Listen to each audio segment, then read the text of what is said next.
जय प्रभु श्री राम। विश्वामित्र का आश्रम। चलते चलते वे वन के अंधकार से निकलकर ऐसे स्थान पर पहुँचे जो भगवान भास्कर के दिव्य प्रकाश से आलोकित हो रहा था और सामने नाना प्रकार के सुंदर वृक्ष, मनोरम उपत्यका एवं मनोमुग्धकारी दृश्य दिखाई देते रहे। रामचंद्र ने विश्वामित्र से पूछा, हे मुनिराज, सामने पर्वत के सुंदर उपत्यकाओं में हरे हरे वृक्षों की लुभावनी पंक्तियाँ दृष्टिगत हो रही है। उनके पीछे ऐसा प्रतीत होता है कि जैसे कोई आश्रम है। क्या वास्तव में ऐसा है या मेरी कल्पना मात्र है? वहाँ सुंदर सुंदर मधुरभाषी पक्षियों के झुंड भी दिखाई देते रहे, जिससे प्रतीत होता है कि मेरी कल्पना निराधार नहीं है। विश्वामित्र जी ने कहा, हे वत्स, ये वास्तव में आश्रम ही है और इसका नाम सिद्धाश्रम है।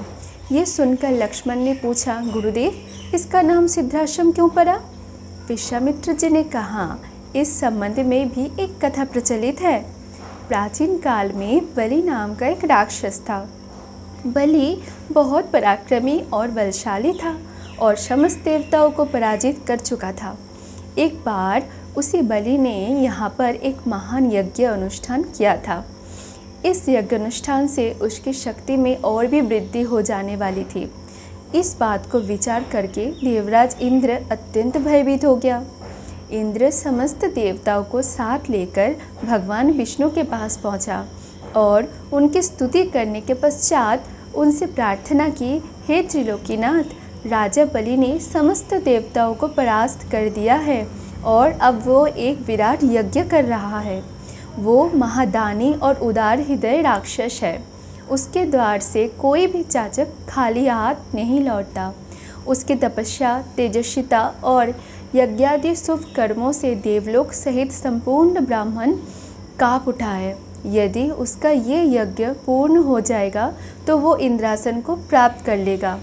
इंद्रासन पर किसी राक्षस का अधिकार होना असुरों की परंपरा के विरुद्ध है। अतएव हे लक्ष्मीपति, आपसे प्रार्थना है कि आप कुछ ऐसा उपाय करें कि उसका यज्ञ पूर्ण ना हो पाए। उनकी इस प्रार्थना पर भगवान विष्णु ने कहा, आप सभी देवताओं निर्भय होकर, निश्चिंत होकर अपने अपने धाम में वापस चले जाएं। आप लोगों का मनोरथ पूर्ण करने के लिए मैं शीघ्र ही उपाय करूँगा।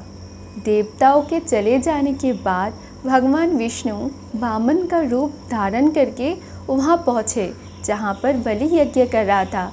इस बौने किंतु परम तेजस्वी ब्राह्मण से राजा बलि अत्यधिक प्रभावित हुए और बोले, आपका स्वागत है, आज्ञा कीजिए, मैं आपके क्या सेवा कर सकता हूँ?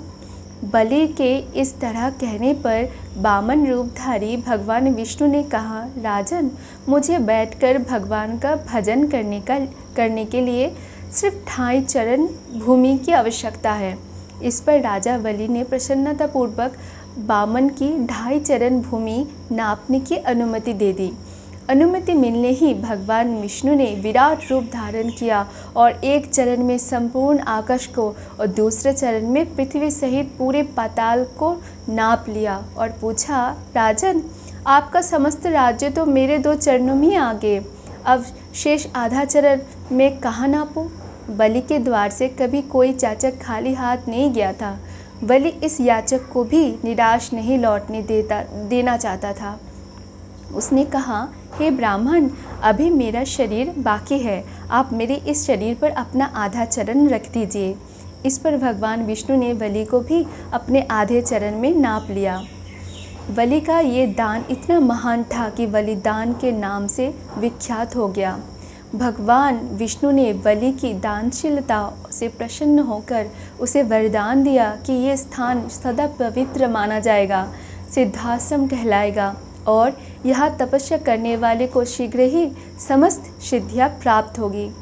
उसी समय से ये स्थान सिद्धाश्रम के नाम से विख्यात है और बहुत से ऋषि मुनि यहाँ तपस्या करके मुक्ति लाभ करते हैं। मेरे स्वयं का आश्रम भी इसी स्थान पर है। मैं यही बैठकर अपना यज्ञ संपन्न करना चाहती हूँ।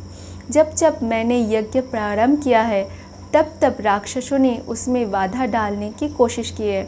अब तुम आ गए हो और मैं निश्चित होकर यज्ञ पूरा कर सकूँगा। इस प्रकार की बातें करते हुए विश्वामित्र ने राम और लक्ष्मण के साथ अपने आश्रम में पदार्पण किया। वहाँ रहने वाले समस्त ऋषि मुनियाँ और उनके शिष्यों ने उनका स्वागत सत्कार किया। राम ने विनीत स्वर से गुरु विश्वामित्र से कहा, मुनिराज, आप आज ही यज्ञ का शुभारंभ कीजिए। मैं आपको विश्वास दिलाता हूँ कि मैं आपके यज्ञ की रक्षा करते हुए इस पवित्र प्रदेश को राक्षसों से मुक्त कर दूंगा। राम के इन वचनों को सुनकर विश्वामित्र यज्ञ सामग्री एकत्रित करने में जुट गए। जय प्रभु श्री राम। हरे कृष्णा। राधे राधे।